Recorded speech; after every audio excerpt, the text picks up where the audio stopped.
Hello guys, welcome back to Allison Customs. It's been a few weeks while we waited on getting some parts in here, and what I kind of went through is before I thought I had a drop spindle already on this truck, and we didn't. It was a regular factory spindle, which is why they went to a 5-inch drop spring, which was part of the problem. We had no movement of the suspension. Everything was hitting and binding up on bump stops and everything else in very short order, like I think I said before, 1/4 or 3/8 of an inch. So what we've done is we've bought some classic performance parts, tubular control arms for both the upper and the lower. I picked up a set of drop spindles, and I also got new brake rotors, which the kit we're picking up for the rear, which should be shipping in this week sometime, that kit included slotted rotors, so I bought new rotors for the front that are also slotted. They also have a coating on them so they shouldn't rust the way the others were. So when I got the drop spindles in, I also ordered a taller spring, which will now give us a little bit of suspension. And with those spindles coming in, I took them out of the box right away, got them painted up, so they're now ready to go on. I talked to Classic Performance Parts directly, and that's how I got all my part numbers for the front and rear, and then went to one of my suppliers and picked up all the parts that way, or ordered all the parts that way. So we're all set. We're ready to get this thing put back together, at least on the front end. We'll get some tires on it, and then we can start trying to move this thing around a little bit so we can get the bed off, because the rear suspension's much more involved. It's pretty trick. I think you guys are really gonna like that. So I think the first thing is we'll go ahead and get the lower control arm on, unbagged. All right, so briefly, why we decided to go with tubular control arms was not the specialty of them being tubular, although it does look nicer. The big thing was everything on the originals was wore out, so we were gonna have to do ball joints and bushings and everything else. And as doing that, you start spending quite a bit of money, which if budgets are tight, going with the stock ones and cutting the factory bump stop area off and putting something else there. This one has a bump stop that you can slice off at different heights, so we'll be adjusting that. But once you start getting into it and you're trying to do what is arguably an extremely nice vehicle other than the way it rode, you just kind of spend a little bit more money and you get a lot nicer product. So we're going to be swapping these in. Yeah, you do have to reuse your factory U-bolts, so I'll get those out, clean them up. If they need a little bit of paint on them, I'll get those painted, because I didn't think to do it the other day when I was painting the spindles. You got to pack the bearings, because we got all new bearings and seals and everything. So we got a little bit of time to spend here, but should go pretty quick. Probably hour and a half for the first side, and the second side will be a little quicker because we'll do all the bearings at one time.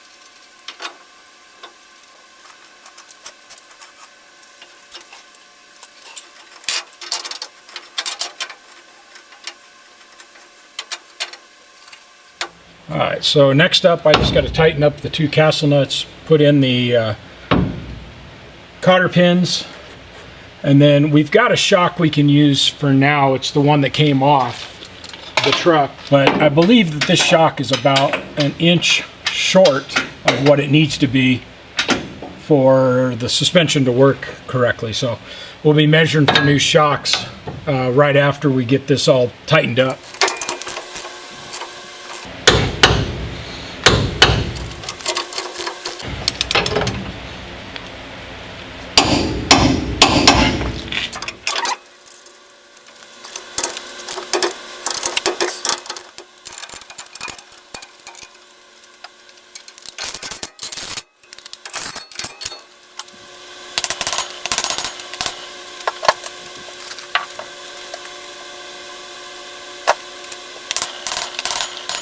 Good kit if you want to drive in seals or races. The other side has a bevel so you can flip that around. You could drive in a race with this side if you needed to. That's the OTC kit I like. OTC 4507. So give you something if you need it. Let's clean off the back side of the rotor. Alright, got the rotor mounted, everything tightened up, cotter pin placed in there, cap back on it. So then we're ready to go ahead and reinstall the brake caliper on this side.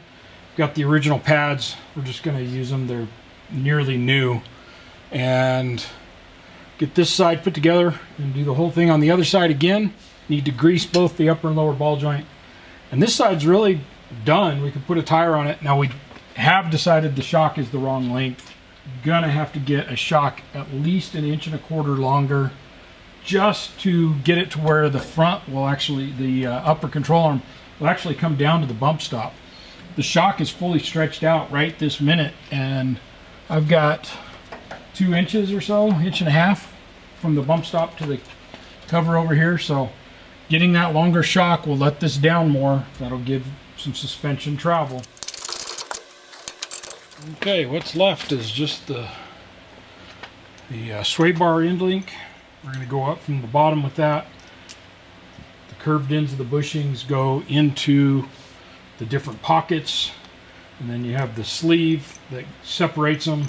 It goes on the flat side with a washer, and then if these are polyurethane, they're what were already on the truck. But normally if you're doing rubber ones, you want to tighten the whole thing down until the rubber is basically the same diameter as the washer. We only want to do that with weight on wheels. So just put it together loosely for now, and then come back when you've got weight on the wheels and do the rest of the work on it. We're even going to have a problem doing that. Somebody cut these bolts off for the last arm, so we may have to go get some longer bolts. Anyway, that's one side put together. All these parts came in, and it's time to do the rear suspension. So now when we're done with this, we will still probably need to get shocks, and the front end is actually sitting about 1 inch lower than it was when the truck came in, so we may end up swapping those springs one more time, but it's a pretty quick and easy job. In the meantime, let's take a look at the truck, start figuring out what we're going to do with these parts. Alright, as you can see, I've got the bed off already. It's a little bit of a process because I didn't have a rear axle. Just used my 2-post lift to lift the bed off, but then you got to find some way to move the truck out from under it. So that's the reason for the jack stands on the carts. Not the most stable process, you just got to take your time. But it worked just fine. Overall, everything looks pretty good. There's a couple of interesting things. There's a lot of porosity in the welds for whoever did this notch kit. We already know, based on the first walk around, this corner sits low compared to the rest of the frame. So I suspect when they did the notch on that side, they didn't have that frame rail in the right position, and that's what's caused the cosmetic issues. Would have also caused suspension issues because this had leaf springs, and so the leaf spring hanger over there, and we could tell that because they were drilling extra holes in the shackle. So the kit we've got is going to, it's a classic performance parts, CPP. It's their full kit that does like trailing arms, very similar to how most of the short bed trucks came. There were some short beds with leaf springs. Mostly, from what my research says, is that was a long bed option, and I think more that was like their towing option. And that's just what I'm gathering. I haven't spent a lot of time researching it. It wasn't that important to me, but it did set me, you know, we talked earlier on that this frame is obviously a long bed that's been cut down, and you can see the cut marks and stuff up here where it transitions. And then a lot of the, like these mounts have been bolted back on and stuff instead of the factory rivets. So that's the things that kind of set it off to where we started looking. And that's why I believe the modifications made is what's caused the issue with that frame rail. As part of our kit, it does need notches, but the notches are the brackets that are the notch are also part of the suspension. So we're going to be cutting these off, redoing that. When in that process, we're going to get this truck level via the rockers and make sure the frame is level, and we'll support it back here under the back of the cab. And then we can get measurements and make sure that we get everything squared up, which will involve bringing that corner up compared to this corner, this rear corner. We got to clean off some of these other brackets in here. We won't be needing those. And while we will be using the fuel cell and everything, probably going to do a little cleanup on some of the welds and stuff there. But overall, this was a good conversion.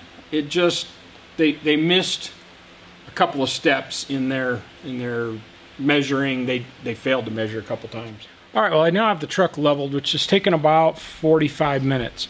And so I know we have to work, or I believe we have to do some work with this front cross member where the transmission, or I mean where the drive shaft and the exhaust come through. I think we replaced that with a different version. So I'm trying to make sure I didn't leave anything there, but I can tell when they shortened this frame up, they also put some welds on that cross member. So we may be fighting that sucker without having to try and take the cab off. Anyway, so I've got my jack stands forward of that, and I set them just as low as they would go. They're just the short jack stands.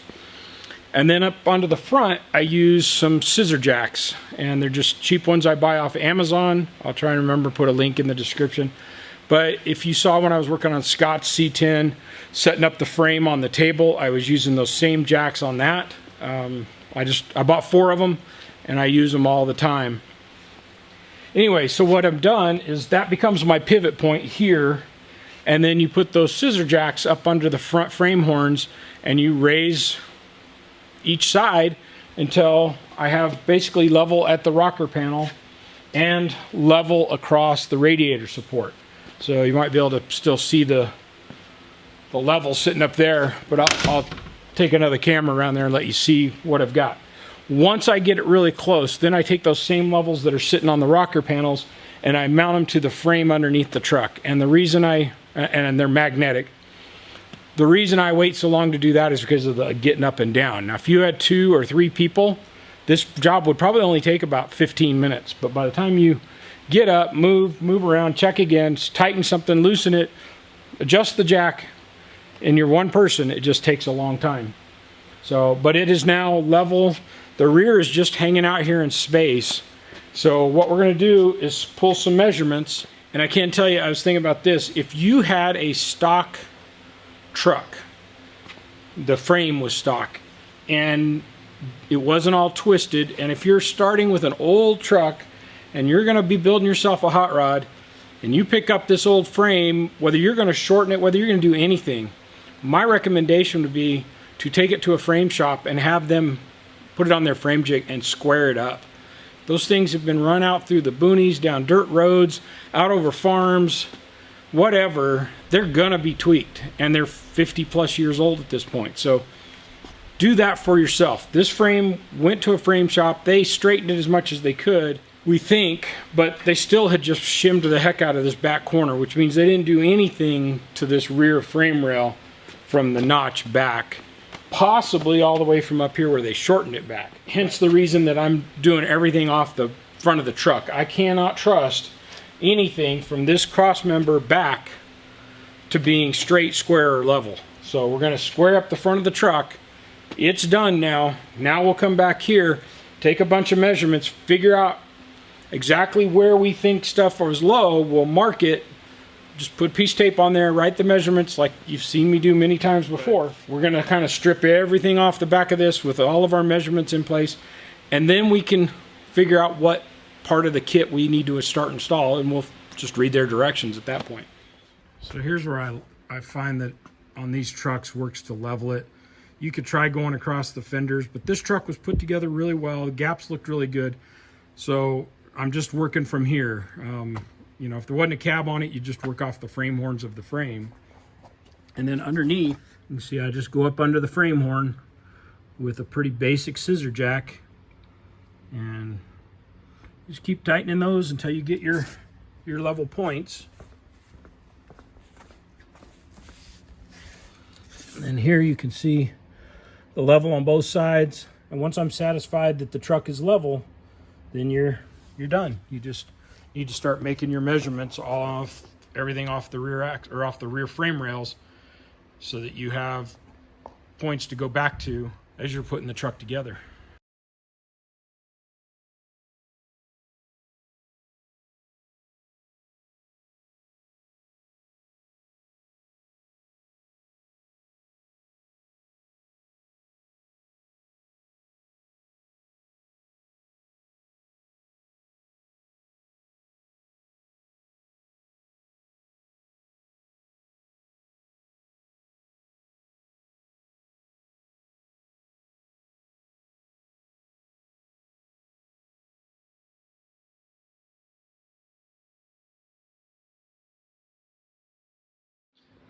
Here's some of the welds we're going to need to cut out to put our C-notch mounts in, but you can see whoever did the welding didn't have their welder hot enough, a lot of porosity, so they hadn't cleaned the metal very well.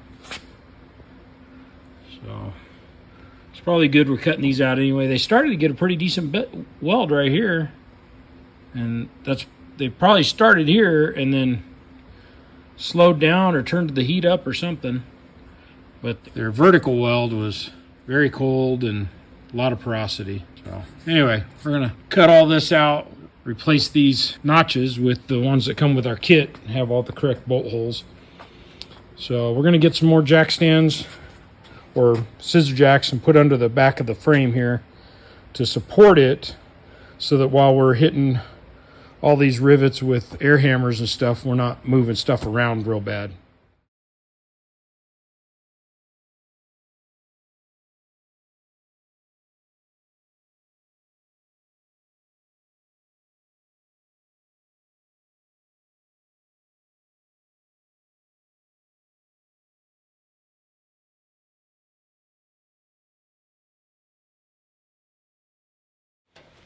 All right, well, you've seen me cutting away the old brackets and cutting it all up to get it out of here, or the notch. I guess it's a bracket slash notch.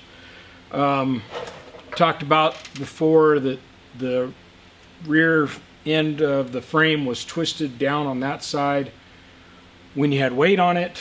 And on this side, I had whoever put this together had a couple spacers in there.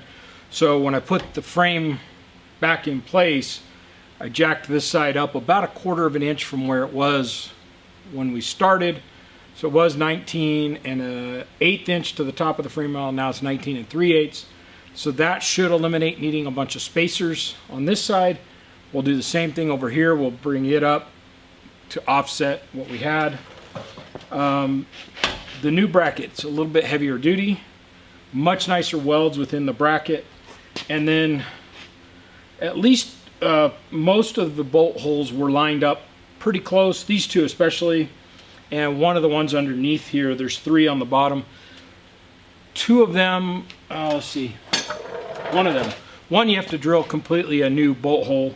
The other one you drill, all of them you have to drill out to 7/16.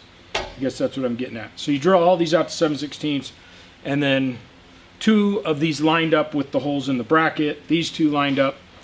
These were close. Once I drilled them out, of course they fit, and then on the bottom, drill that one out. It worked. However, the second bolt hole in the bottom of this plate, there's no metal left above it in the frame rail, for the reason that whoever did the original notch overcut the notch. They just made way too big a hole. And they did on this one as well, I think. So we'll have to probably go back and just do some welding. We'll get a wire brush, get in here, knock some of the paint off. And I'm just gonna, I torqued these down to the recommended number, and then I'm just gonna get in here and do some stitch welding. Doesn't need to be solid welded or anything. The kit is made as a bolt-in kit, which interestingly, they send it to you raw metal rather than powder coated. So it kind of makes me wonder whether they don't expect people are going to weld it or just what, because otherwise if it's just bolt-in, it seems like you would send it powder coated. But I'm much happier with the height of the back of the frame now on this side, We'll bring this side up to give us a more balanced measurement. I did have to cut the shock mount out. I don't know if we reuse it or not, but I've saved it so that we can. But one of the bolt holes just misses the edge of this, so if we need to put this back, we'll have to trim it and make it fit and then drill out the hole to put another bolt through there as well. I do like that this one's 7/16. The kit that the other guys used was 3/8, which is the diameter of the rivet holes. So it's not that big a deal, but I do like the 7/16 bolts better. It's just a little stronger. Makes me feel a little better about the whole kit.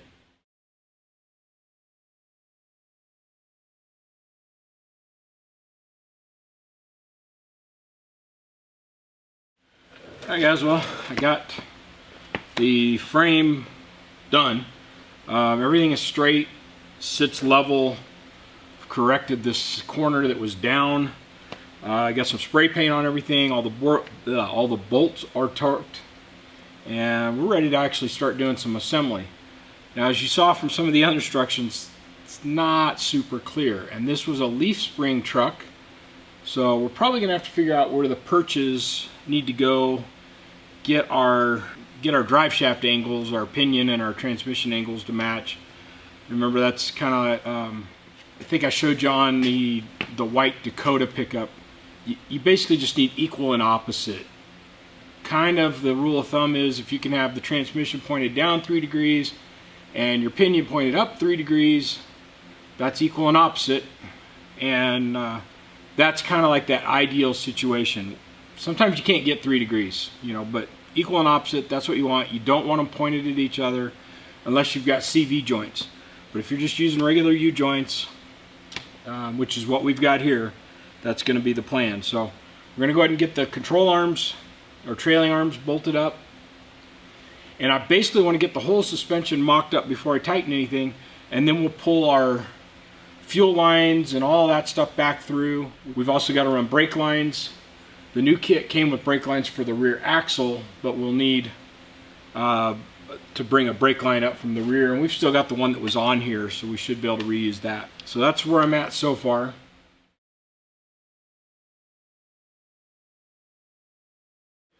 Well, I've been through all the parts that I have, and a few pieces that were missing, I don't know. So here's the deal. I talked to CPP directly, one of their salesmen over there, really nice guy. Helped me out, figured out what I need. He knew I was switching from a leaf spring to coilovers, or not coilovers, but coil springs, and he built a kit for me. I then call one of my suppliers so that I can buy the parts at wholesale, you know, because I've got to sell them to my customer at no more than retail. So if I'm paying retail, there's no markup.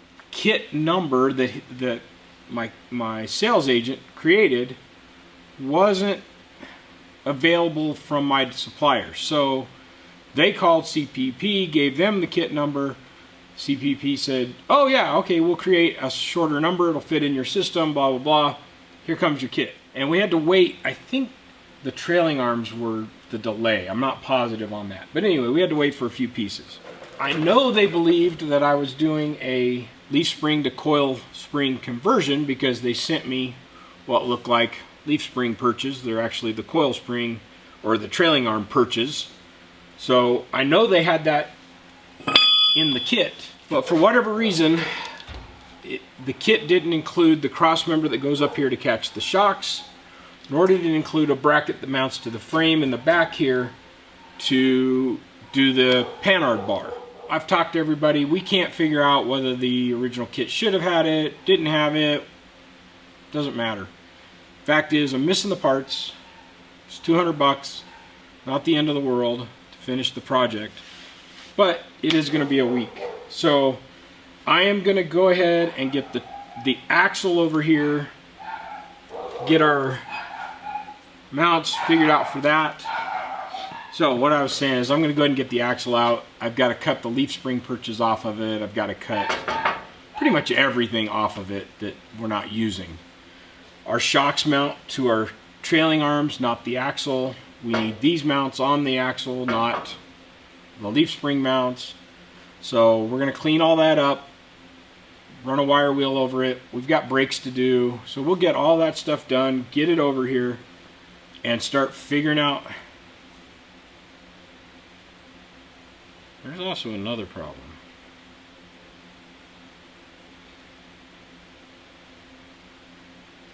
These appear to be long bed arms. We gotta make some more phone calls. These arms are too long. Just got off the phone with Javier at CPP. Really nice guy. We figured out, A, there are not long bed and short bed trailing arms. Some of you probably knew that and were shouting at me right away. I wasn't aware. I did know that the long beds typically were the ones with leaf springs. I don't even know if you could have gotten a long bed with trailing arms.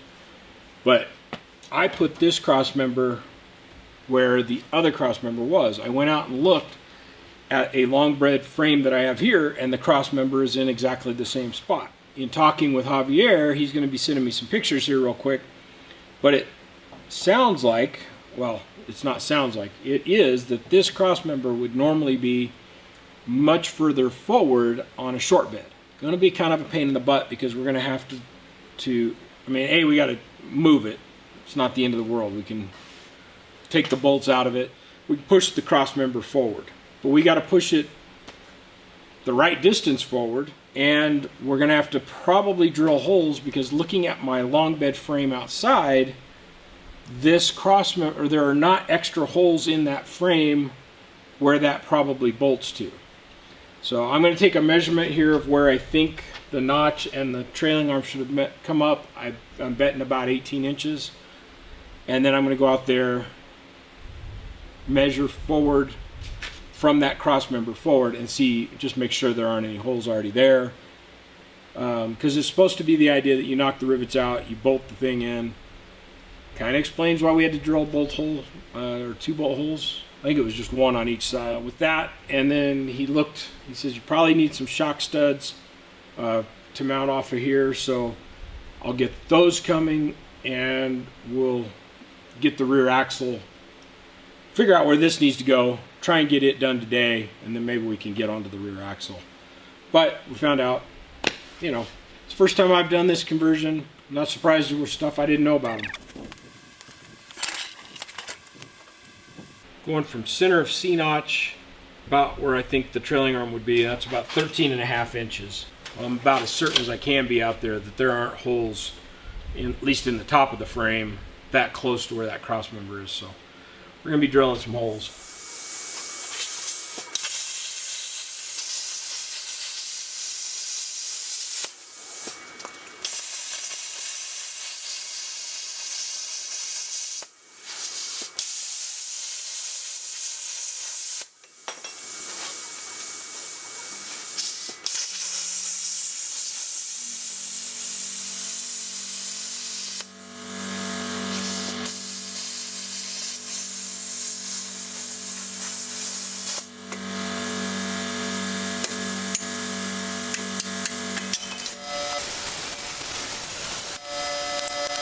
So next up, we're going to hit this with a grinding wheel, knock the big stuff off, and we'll come back with a flat disc and clean it up.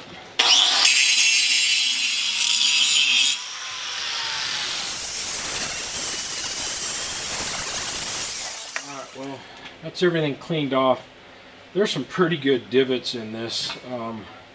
I know for sure that the axle pads had been cut off before because they were welded. You could just tell they'd been welded back on, probably to reset the pinion angle. But when they cut them off the first time, they used looks like a cutting wheel or something, and they just gouged the heck out of the axle tube. And then where the bump stop pads were, that looks like that when it was factory welded, it was probably too hot and it undercut into the tube a little too much. There's just a lot of little flaws there, so the worst of them I'm going to go ahead and weld back up when we set this up with the trailing arm pads. When we get those tacked in place, we'll pull this back out, we'll weld them up, and then we'll get it painted. But I'll fix as many of those as I can, but some of them are just pretty egregious. And yeah, I know it's not me because they're full of paint too. So.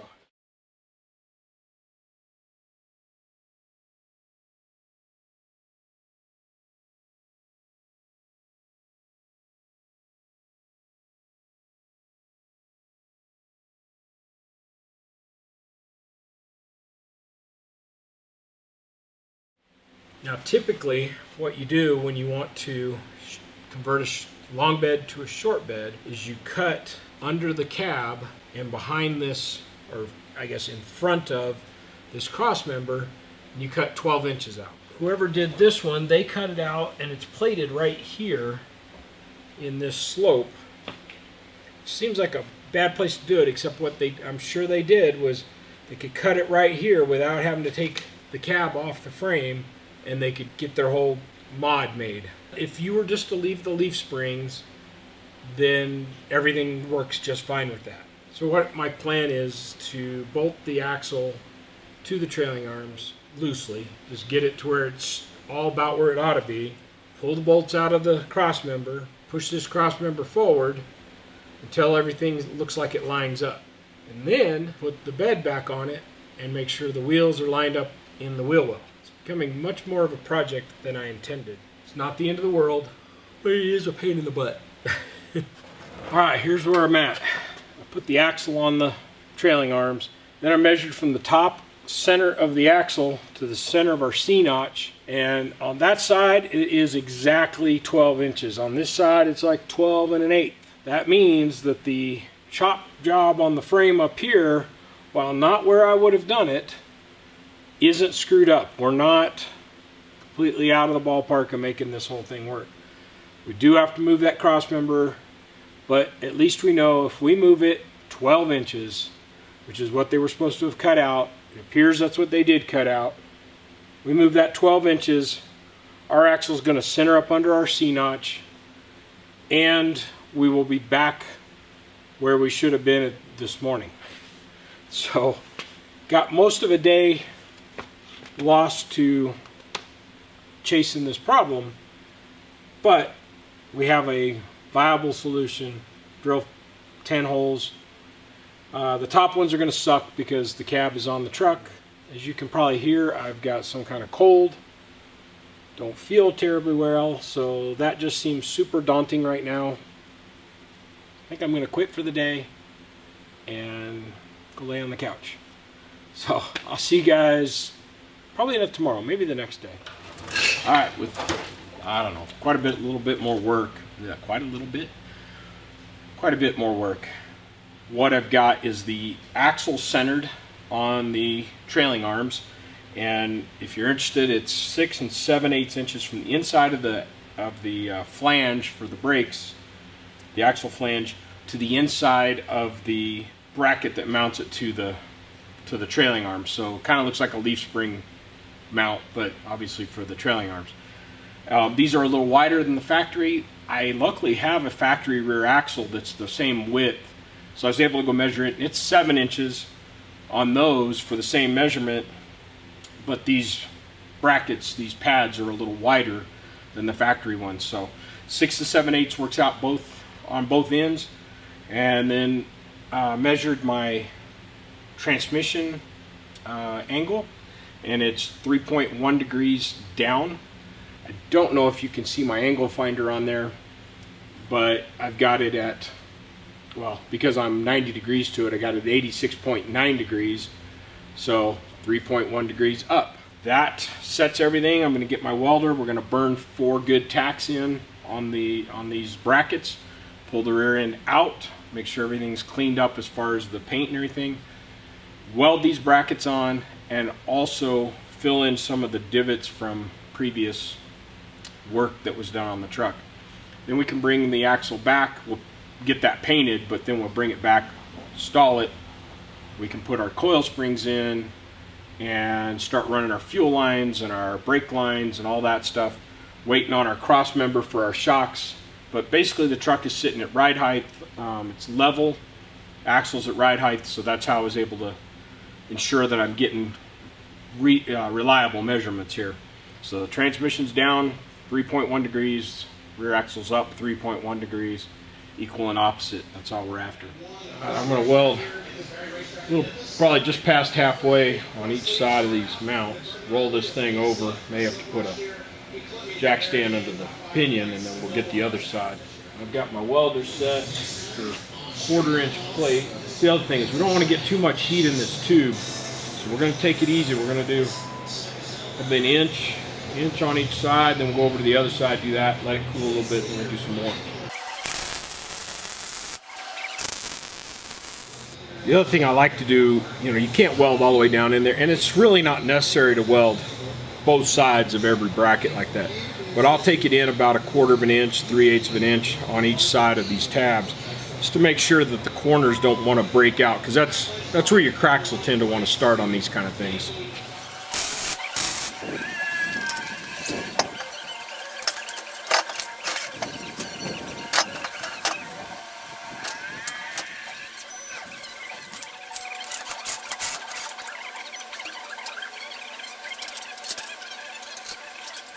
Hi guys, well, I'm still feeling a little under the weather, so kind of been taking it easy. Haven't really done much the last day and a half.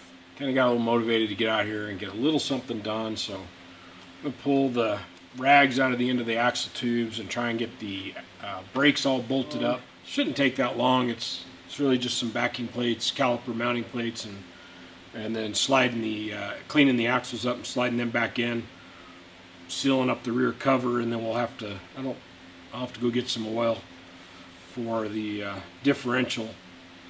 But once we had that done, we could at least then also put the drive shaft in. I'm not sure I'm all that interested in crawling around on the floor, but at least sitting on a stool I can get something done.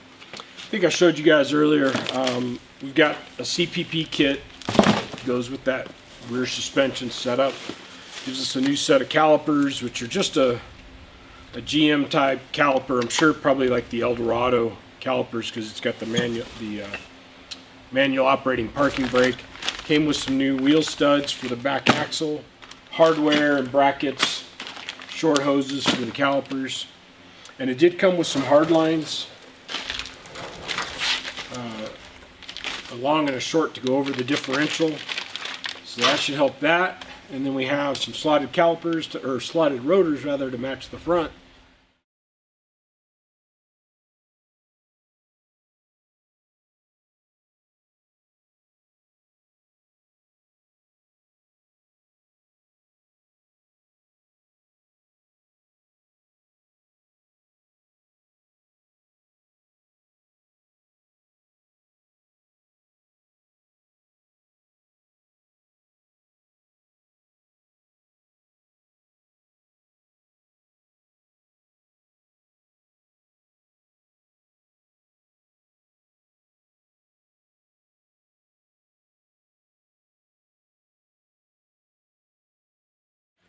Alright, well, it's been a few days. Obviously my voice is starting to come back, so it's starting to feel better. And the parts have arrived. So we have our cross member and our panhard arm mount for the frame side. Get these opened up and mounted. Get the panhard bar in and the shocks in. And then we need to figure out what we're going to do about the brake line. I don't think the factory setup for this leaf spring setup is going to work with the new lines they sent us. So I'm going to have to play with that a little bit. Probably just end up putting a junction block here and reusing the soft tube, but not having this bracket, or maybe figuring out a way to weld the bracket to the, not figuring out a way, but welding the bracket to the axle or something like that, just to make it all work. I also need to get the exhaust in here, and then the fuel tank, and I don't know, half a dozen other little things, but it's all coming together. These are the last two pieces we're waiting on. So never quite understand a business that sells you parts but doesn't tell you where they're supposed to go. So that's been my one complaint with all of this CPP stuff, is they sell you parts with little to no instruction, minimal instruction. And I get it. If you were taking apart a truck that already had these truck arms and stuff on it, you'd basically be able to say, oh, well, this is where that part would have been. But you sell some of this stuff separate. Seems like it ought to come with some instructions. I mean, at a minimum, tell you, hey, the bolt should be torqued to this, or I don't know. Very corny to me. But it's my opinion, and they didn't ask for it, so I guess you guys are the only one besides me who knows it. Now, I will say that CPP has sent all the hardware every time. And this is the first time they sent instructions that are in color and like pretty easy, like actual instructions, not just, hey, take that part off, put this part on, good to go. It's a little refreshing. You're right, they do use the 3 bolts that hold the notches as well as the springs. So we'll have to take those bolts back out, and it goes this way. So this will be going in here. It goes inside the frame rail. Is here. Alright, well, we know we have to take this lower spring loose and put a jack underneath the axle to hold everything up. Alright guys, well it's the next day because I got busy, but like I'd said before, I'd been sick. Turns out it was COVID. Stuff's still plaguing us, but anyway, I got stuff done, but it was taking me quite a while, longer than normal. This cross member went in actually pretty well. I did have to run a drill bit up through the 2 end holes. I centered everything up with the hole that's 1/2 inch for the top of the spring mount, and then I just had to run the drill bit up through, and it just barely cleaned anything out, but it was enough that the bolt wouldn't slide through previously. So that got that in, then mounted the shock relocation mounts that came with part of the other kit. Got the shocks in and got the brake line on. Ended up making a little mount to mount the deal here. Now these brake lines were actually designed to go the other way, to have the hose on this side, because as it turns out, I had to go look for some pictures, but as it turns out, the factory trucks would have had the brake line down the passenger side. Whatever. This truck has it coming up the driver's side, so I was either going to have to come up, tie into it, go across and over, just so I could run this brake line up over here, and we don't have the cross member that goes in here on a stock truck, so it wasn't going to do me any good. I do have to come up with something for the vent tube, but that's not a big deal. Anyway, so I switched them around, had to rebend them a little bit, made a mount for the hose. I'm reusing the factory hose, or well, the hose that was on here that was for drum brakes, which meant I also had to cut the lines and reflare them with a larger nut on the brake hose, or on the brake line. So I had that in stock, so not a big deal. And then I made a mount to mount the hose here, so now I just need to probably reuse this line, but it goes back up in there a ways, and we'll terminate it here and just turn it in. Now this had a residual pressure valve. It's a 10-pound valve, yeah, I guess. I don't really know why. Shouldn't have needed it with the brake master cylinder above the drums, but for whatever reason they thought they needed that. So I started trying to put the exhaust that came off the truck back on. Of course it doesn't fit, so I picked up some exhaust tubing this morning. We're gonna reuse the flared end that they cut, or they made to go onto the headers, and then I think we'll be able to reuse a lot of the extra. We just have to get it further back before we get the first bends, because we moved that cross member from under the back of the cab here, right at the back of the cab, to a foot forward, and so that just throws off where the bends are at. In addition, we need it slightly higher than it originally was, so that it'll clear all of the truck arms and everything. So, but I think between the stuff I have here and the tubing I just went and got, which is just straight pieces, I should be able to cobble fabble it all together. Cobble fabble? I can't remember that term that the guy used to use on YouTube all the time. Anyway, doesn't matter.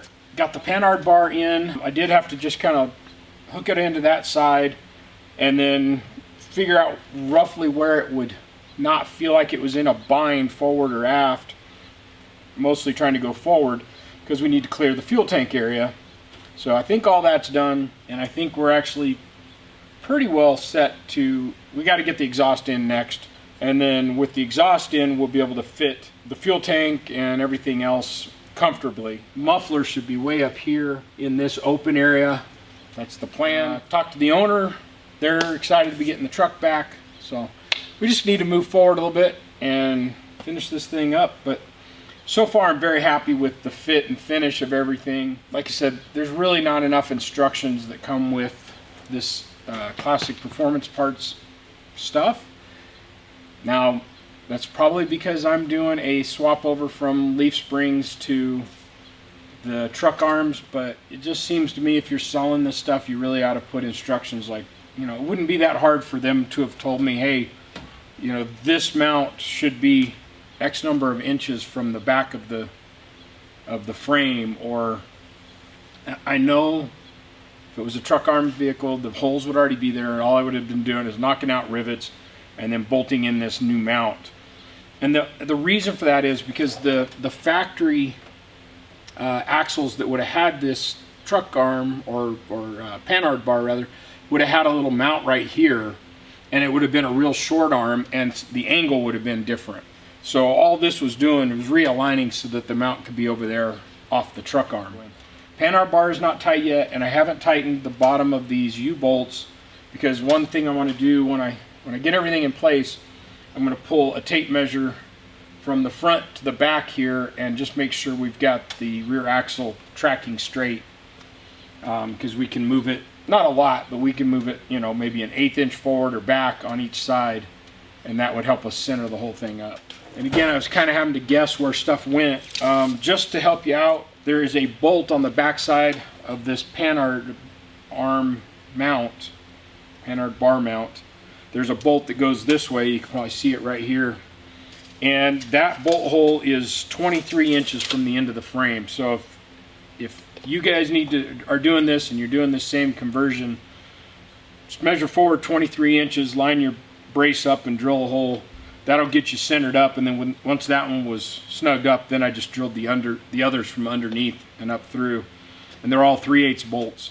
We have a bunch of these stray, they're not really stray cats. They were abandoned cats, and my wife can't let any animal go hungry or homeless, so she brought the 5 of them over here, and we feed them regularly, and they've all been fixed and stuff now, so they're quote unquote feral, but they're really not. So anyway, at least they keep the mice and the bugs down.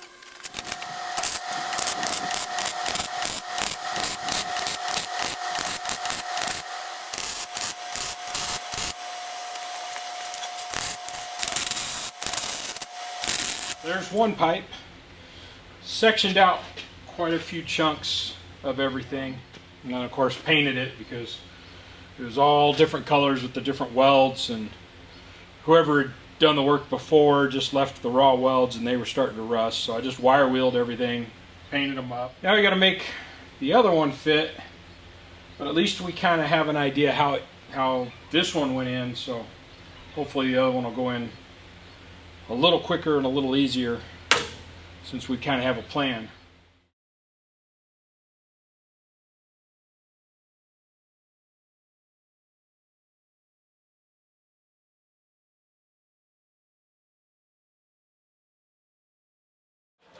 Alright guys, well the truck is back down on its wheels, well at least on the back. I got still sitting on a jack up front, so I just need to lower it down. We'll roll it back and set the bed in place, and then we can peel all that stuff off. Other than I still need to stick the drive shaft in, and I need to tighten the bolts on the U-bolts, but I wanted as much weight on the chassis as it's normal going to be. So I was able to reuse quite a bit of the original exhaust that was in here, but I did have to cut it up a little bit, resection some of the pieces.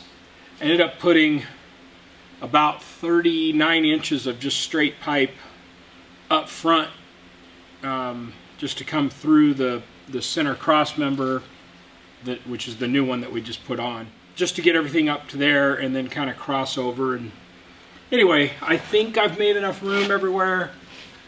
It seems like everything's going to fit real well.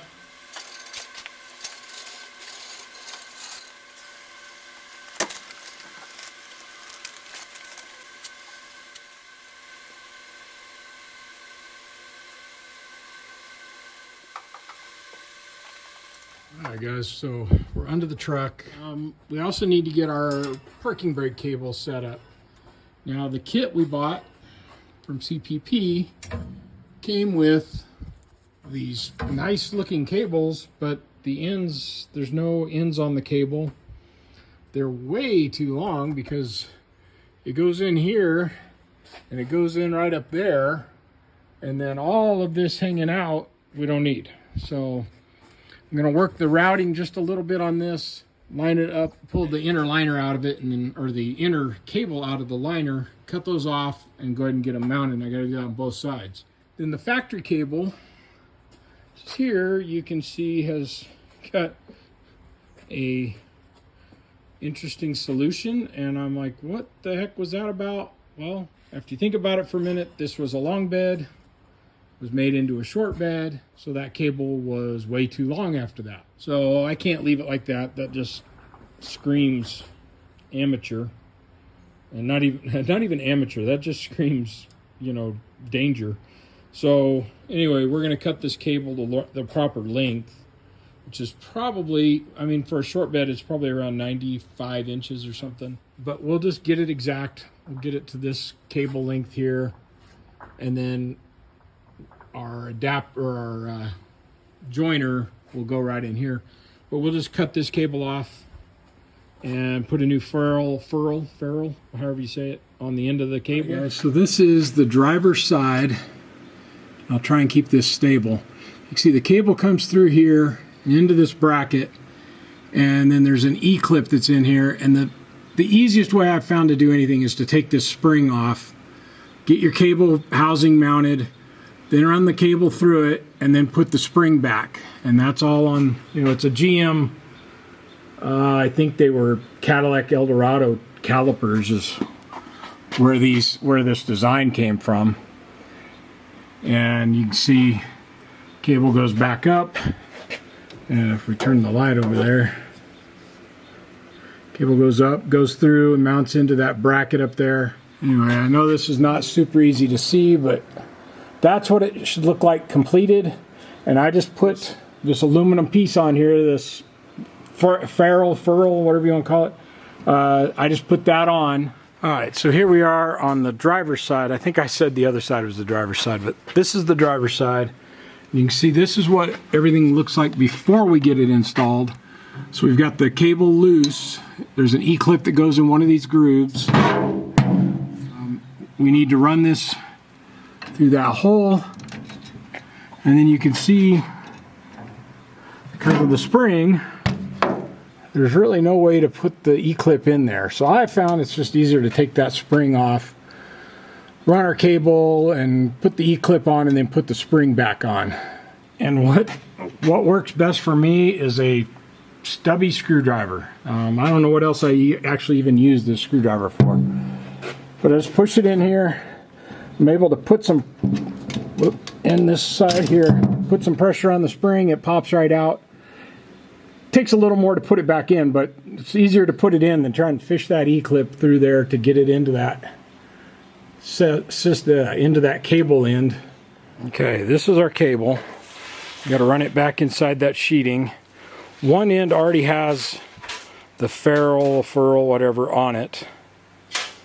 And then this end we need to put one on after we cut it. Okay, so I have pulled my cable snug with everything else under the truck, and now we just want to mark roughly where we want the end of the swage or ferrule, I don't know, I wish I had a name that was work. Mark that, and we're going to cut out here about a 1/2 inch, 3/4 of an inch longer so that we can put the piece on there. But you can see now how it comes all the way through the cable, and we're going to pull this back out. Anyway, we've got this pulled out. Now, you can take the cable out of the casing, or whatever you want to call it, to cut it if you want, but remember to put it back before you swage that piece on there. So we're going to go ahead and cut this.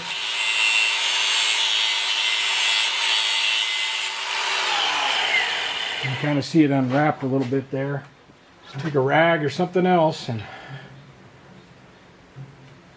spin those right back into place. I don't know why a rag works so well, but it does. So that's cut. We're going to put our piece on there. Now there are a couple of different kinds. You'll find this type, which it's kind of oblong. It has two holes that are Siamesed together, and that's intentional, so that you'd run a cable in this way and a cable through the other way, and you could crimp them together and tie two cables together. And I have used these, well, in fact, I used it on the one where I had to cut for the truck because I couldn't find enough of the single ones. So a single one just looks like that. It's just a round piece of aluminum with in this case, an 1/8 inch hole. But all I did is I pulled that through, and then I put the cable and ran it back through there and pulled it tight and then crimped that. Another thing you could use, and I was out of it until today, is you can go buy yourself a piece of aluminum rod at Home Depot or Menards or wherever, 3/8 to 1/2 inch. This one is 1/2 inch. You just drill a hole, cut some slices off of it, or drill a hole in it first, partway down through it, and then cut some slices off of it the size you need. So we're going to just use the one I found. If you can find these, I found it at Ace Hardware. They just didn't have enough. They're 20 cents each. So you can buy 4 foot of rod for about $12 for 4 feet, and you could probably make probably 24 times 4, 100, which would probably be more than you'll use in your entire lifetime. But so I have a few tools like this that are for doing like battery cable crimps. They will work just fine because this stuff is just aluminum. Or this is also a battery cable crimper, but it's hydraulic, so easier on me. So we got that in there. We're going to run this cable into it, get it where we wanted it. This would be much easier on a bench, but I don't feel like taking the whole cable back out. And one of the nice things is you can do it on the truck or on the vehicle. So there you go. Swaged on there. It's not going to come off. Now we can feed this through the hole in our deal. We can put our E-clip on there, and then we'll put our spring back on. So then this spring goes back on, and there's this flat, and what I find is easiest if I put the screwdriver between the last coil and that flat, and then the little hook goes on the outside over here, so it's going on like that. You can see it. So we're going to put that on over the cable. Just that. And all you're doing is able to push pressure on there then. Then you bring your cable over till it slides in. Slide the cable back. That side's done. We can hook it up underneath the truck. Amazing how hard it is to light the underside of a black truck. So this is the cable coming, it's the factory cable coming all the way around, and then we have our new cable, and we've got to join those together. We're just using the factory clamp thing there. Try this in. Truck has so much more ground clearance and travel in everything. I am currently waiting on different front springs. I chose 2-inch drop springs and 2.5 inch drop spindles, not knowing exactly where I was starting with this truck, so it sits an inch lower than it did when it came in, and I hit the rear dead on. It's perfect for the height, but now it's got a little bit too much hot rod rake, so we're going to go ahead and raise the front end up an inch, which will put it where it was when it came in, and plus or minus a quarter there, and give it a little bit more ground clearance. Tom will love it because it should drive really nice now. But one of the things we wanted to add, it started out, we were just going to change out the master cylinder, and it's because it's just raw cast iron, hasn't ever been painted or anything, and yes, we could have just come in and painted it, painted the lid, probably would have been fine. The truck does stop pretty well, but if you'll remember in the very first video where we did the walk around, one of the things that kind of concerns me is the engine is about, I don't know, 1/8, quarter of an inch away from the booster. When the engine's rocking, I'm pretty sure that's eventually going to tag that. So one, we want to improve the braking as much as we can. We've gone to rear disc brakes, so we've got to change a proportioning valve anyway. Really should be changing the master cylinder to match so that it has equal size cylinders front and rear. So we've got that. We decided, because that booster is so big, rather than just put a smaller diameter booster or double diaphragm booster where we may not have enough vacuum to power it, we would just go to Hydroboost. So this is what the kit is here. This is from Performance Online.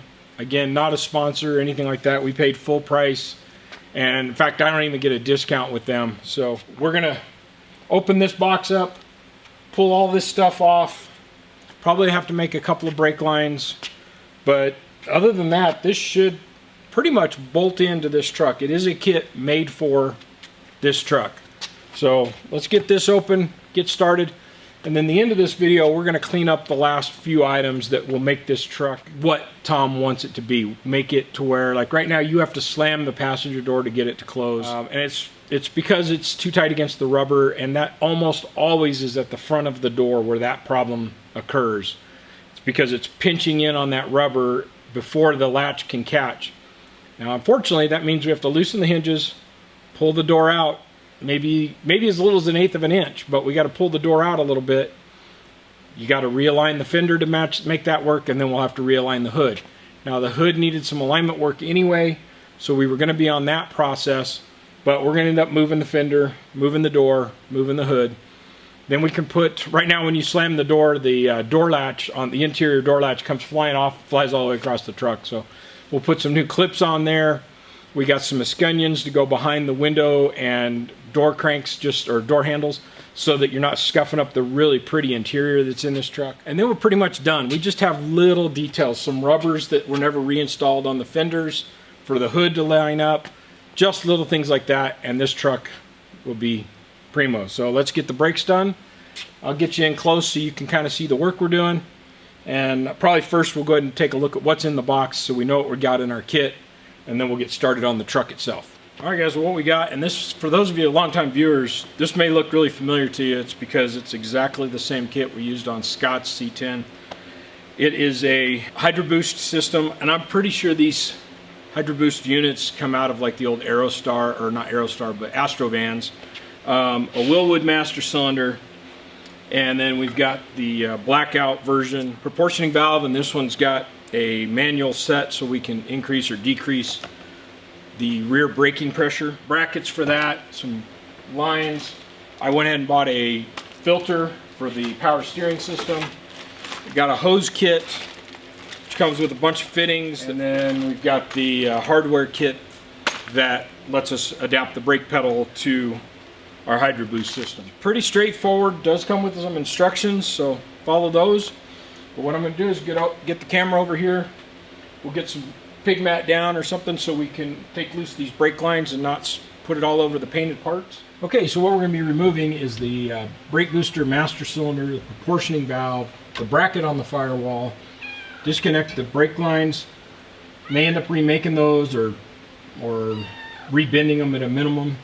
And then we've got to disconnect the vacuum, goes to the back of the engine. We'll get that plugged off. And then one of the things we'll have to do is tie into the return line and the pressure line off the power steering pump so that they'll still feed the power steering pump but also feed our booster. And we've already taken the wire loose for the brake light, so I just got to get some wrenches, start pulling this unit out of here. Alright, so I've been inside and disconnected the rod to the brake pedal, which you have to drop the steering wheel part way for that. So it's a little extra work. Alright, before we take the last nut off here, we need to disconnect this vacuum hose.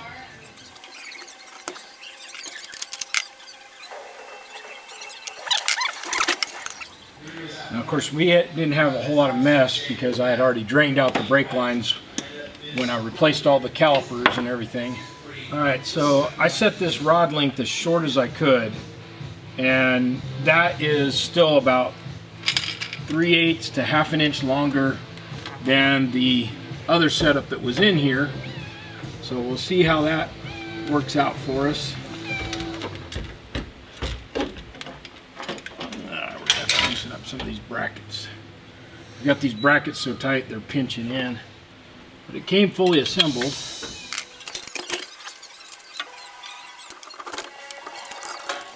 Now this is a left or right manifold master cylinder that comes from Willwood, and so it has plugs for one side, and then you just figure out which side you're going to put your components on and then put the plugs in on the opposite side.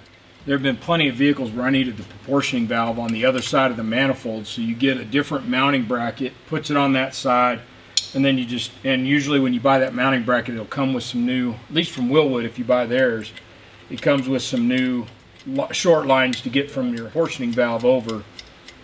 Of course, we're going to get these in here, and then I'm going to go ahead and tighten up the plugs and these, and then we'll bench bleed this master cylinder. But I wanted to try and get these lines pretty close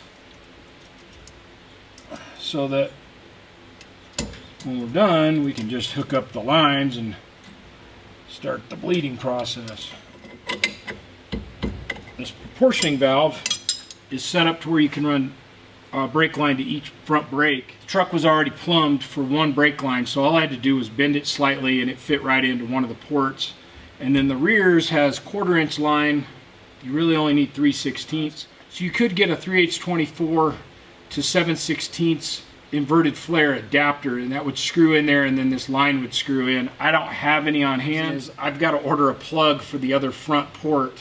Again, 3/8 24 plug. So now they tell you to bench bleed this. It means you could mount it in a vise and then try and find something, you know, you could push the rod in to cycle it, or you can mount it to the truck and use the pedal. My preferred method. What we want to do is see fluid come around and start clearing all the air bubbles out.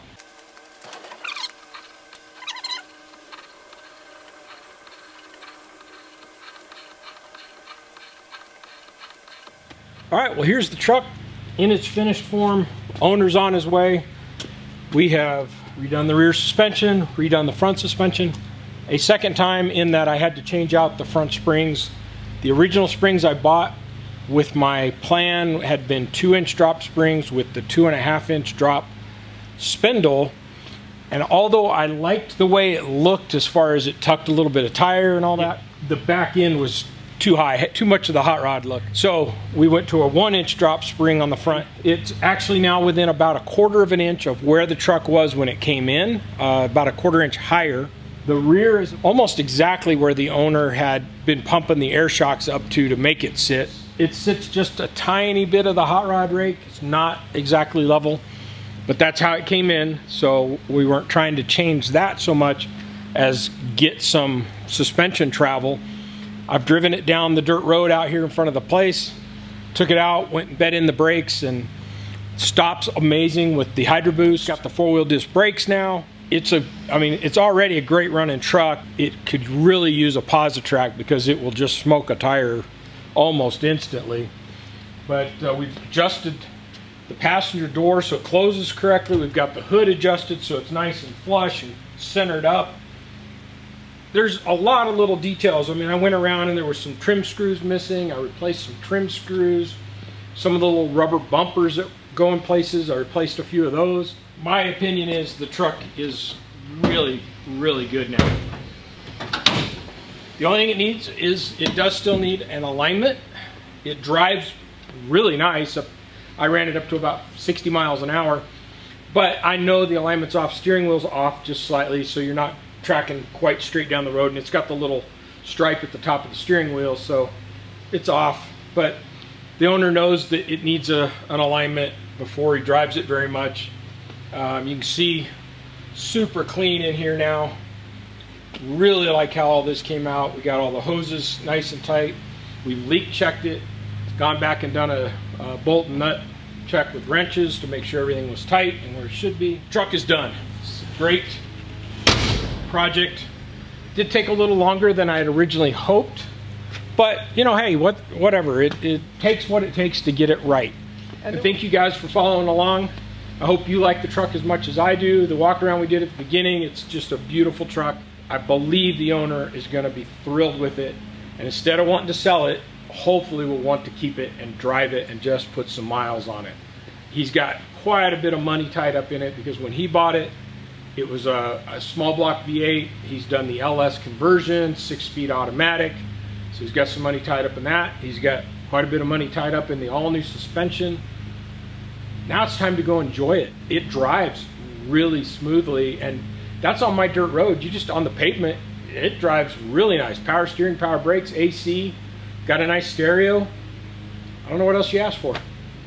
Again, thanks for watching. Please like, subscribe, hit the bell for notifications, all the other YouTube stuff. We'll be back next time, probably on the Dodge Dakota. See how it's going. See you guys then. Thanks for watching.